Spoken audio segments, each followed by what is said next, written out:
যখনই আমরা কোনো বিল্ডিং দেখি আমরা তো দেখি হয় সেটা ইট, সিমেন্ট, বালি এই সব দিয়ে বানানো হচ্ছে, বা পাথর বা কাঠ এই সব দিয়েই মূলত বানানো হয়। এবার কাঠ ব্যবহার করা হলে খুব স্বাভাবিকভাবেই আমাদের মাথায় আসবে যে পেরেক দিয়ে সেগুলিকে আটকানো হবে। কিন্তু জানেন, এমন একটি চার্চ বানানো হয়েছে, মানে গির্জা বানানো হয়েছে, যেটা পুরোপুরি কাঠ দিয়ে বানানো, কিন্তু একটিও পেরেক ব্যবহার করা হয়নি বা কোনো ধাতু সেখানে কিন্তু ব্যবহার করা হয়নি। এই চার্চটি আপনি কোথায় গেলে দেখতে পাবেন? এটি রয়েছে রাশিয়াতে, কিজিতে এই চার্চটি রয়েছে, এবং এইটি যেখানে অবস্থিত সেটা হচ্ছে লেক ওনেঙ্গা।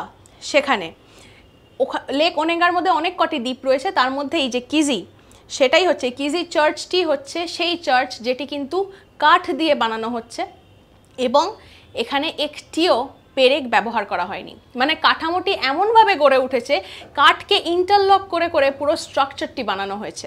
কি ইন্টারেস্টিং না? এবং এটি কিন্তু বানানো হয়েছিল 1862-তে। জাস্ট ভাবুন সেই সময় দাঁড়িয়ে কতটা বুদ্ধি খরচা করে সেগুলিকে এরকমভাবে পুরো নির্মাণটি করা হয়েছে। এরকম নানা আপডেটস রয়েছে আপনাদের জন্য, তাই লাইক, শেয়ার, সাবস্ক্রাইব করুন এবং সঙ্গে রাখুন আজ তাক বাংলাকে।